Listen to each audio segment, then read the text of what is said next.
जब शेख अब्दुल कादिर जीलानी नौजवान थे तो उनकी वालदा ने उन्हें बगदाद भेजा ताकि वहां जाकर दीनी इल्म हासिल करें। रवानगी से पहले वालदा ने 40 दीनार उनके कपड़ों के अंदर सी कर रखे और फरमाया, बेटा, जिंदगी में कभी झूठ नहीं बोलना, चाहे कितनी बड़ी मुश्किल क्यों ना आ जाए। शेख अब्दुल कादिर ने यह नसीहत दिल में बैठा ली। सफर के दौरान वाकया बगदाद के रास्ते में काफिले पर अचानक डाकुओं ने हमला कर दिया। वो लोगों का माल लौट रहे थे। एक डाकू शेख अब्दुल कादिर के पास आया और बोला, तुम्हारे पास क्या है?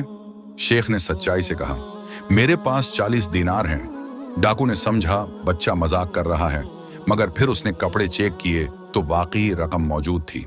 हैरान होकर वो उन्हें अपने सरदार के पास ले गया।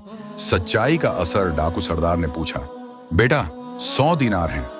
हम डाकू हैं, तुम जानते हो, फिर भी तुमने सच क्यों बताया? शेख अब्दुल कादिर जीलानी ने जवाब दिया, मेरी वालदा ने मुझे सच बोलने की नसीहत की थी, मैं उनकी बात नहीं तोड़ सकता।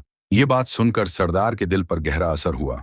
वो रो पड़ा और कहा, एक बच्चे ने अपना वादा नहीं तोड़ा और हम अपनी पूरी जिंदगी गुनाहों में गुजार रहे हैं। इसी वक्त सरदार और उसके तमाम साथियों ने तौबा कर ली और गुनाहों का रास्ता छोड़ दिया।